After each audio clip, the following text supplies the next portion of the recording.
नमस्कार। आकाशवाणी देहरादून से प्रादेशिक समाचारों के साथ मैं प्रियंका मलिक।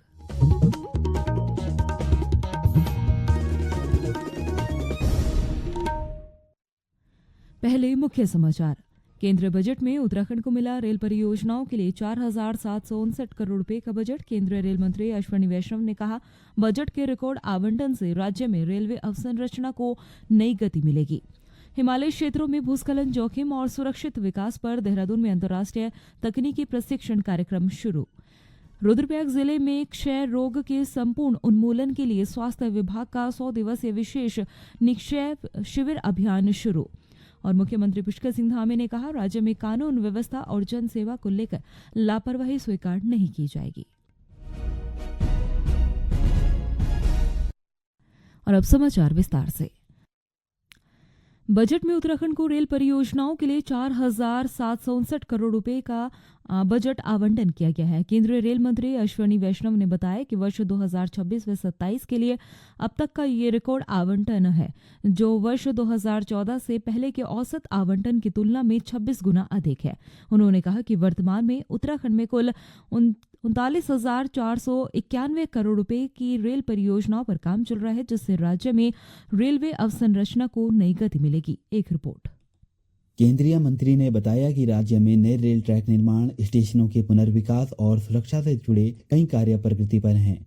अमृत स्टेशन योजना के तहत उत्तराखंड के 11 रेलवे स्टेशनों को आधुनिक स्वरूप में विकसित किया जा रहा है, जिन पर 147 करोड़ रुपए का निवेश किया गया है। बेहतर कनेक्टिविटी के लिए राज्य में इस समय 3 वंदे भारत एक्सप्रेस और 1 अमृत भारत एक्सप्रेस ट्रेन का संचालन हो रहा है।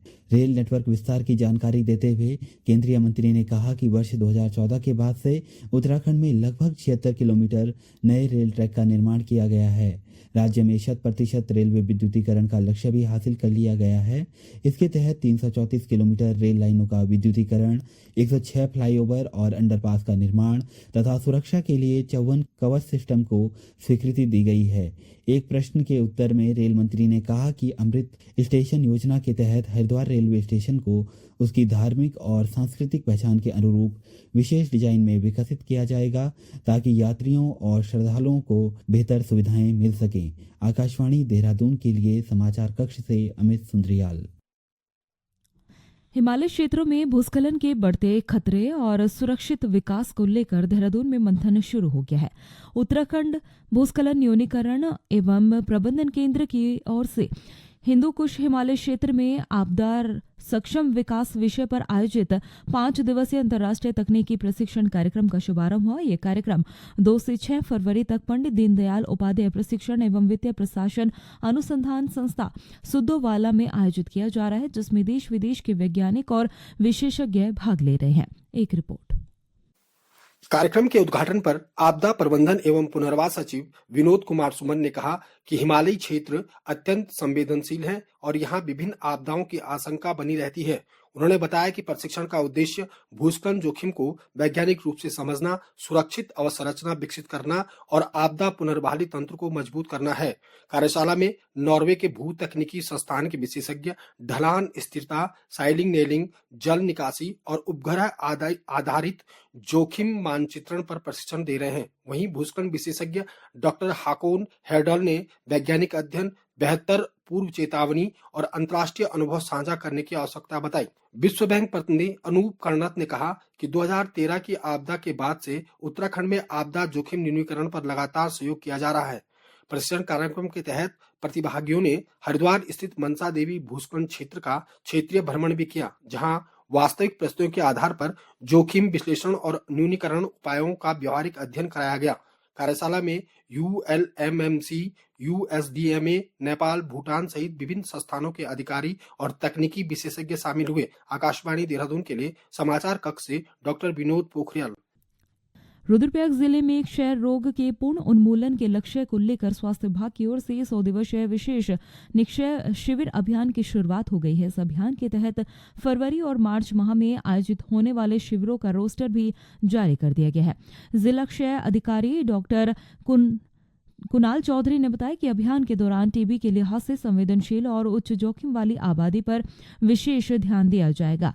इसमें पूर्व टीबी मरीज, टीबी रोगियों के घरेलू संपर्क और 60 वर्षों से अधिक आयु के व्यक्ति, कुपोषित लोग, धूम्रपान करने वाले, मधुमेह से पीड़ित व्यक्ति और टीबी के लिए चिन्हित गांवों की 14 वर्षों से अधिक आयु की आबादी को शामिल किया गया है।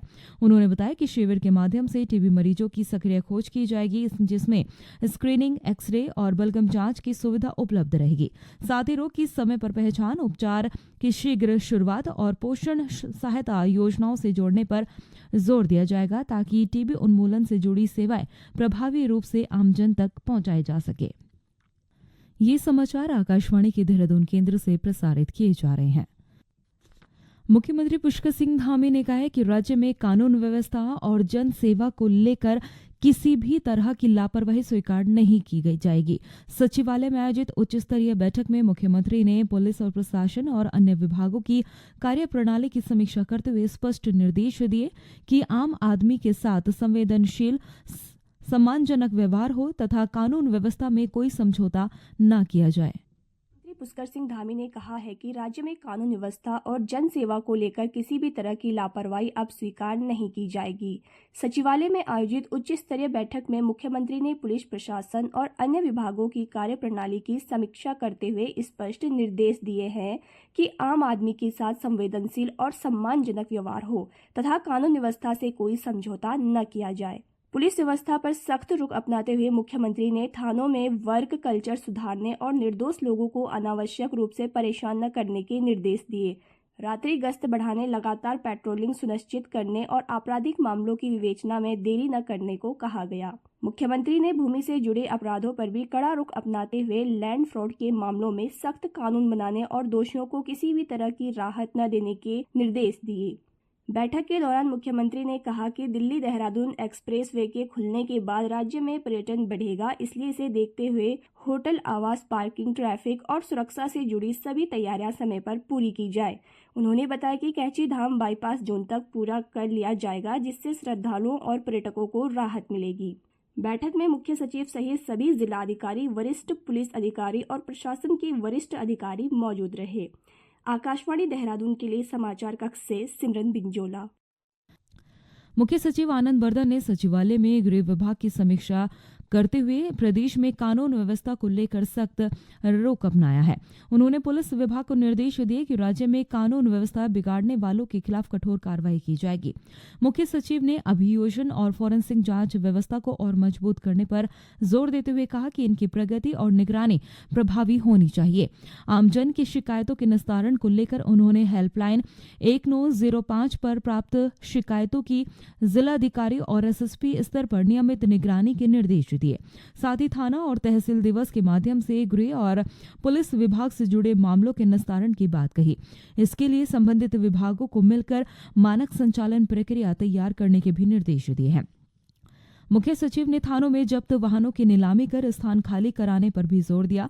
न्यायालयों में लंबित मामलों से जुड़े वाहनों के निस्तारण के लिए संभावनाओं को तलाशने की भी बात कही है।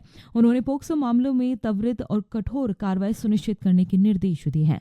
साइबर अपराध पर चिंता जताते हुए उन्होंने कहा है कि इसे रोकने के लिए ठोस कदम उठाने के साथ साथ जन जागरूकता कार्यक्रम भी चलाए जाए। बैठक में पुलिस महानिदेशक दीपम सेठ सहित पुलिस विभाग के वरिष्ठ अधिकारी और सभी जिलाधिकारी उपस्थित रहे।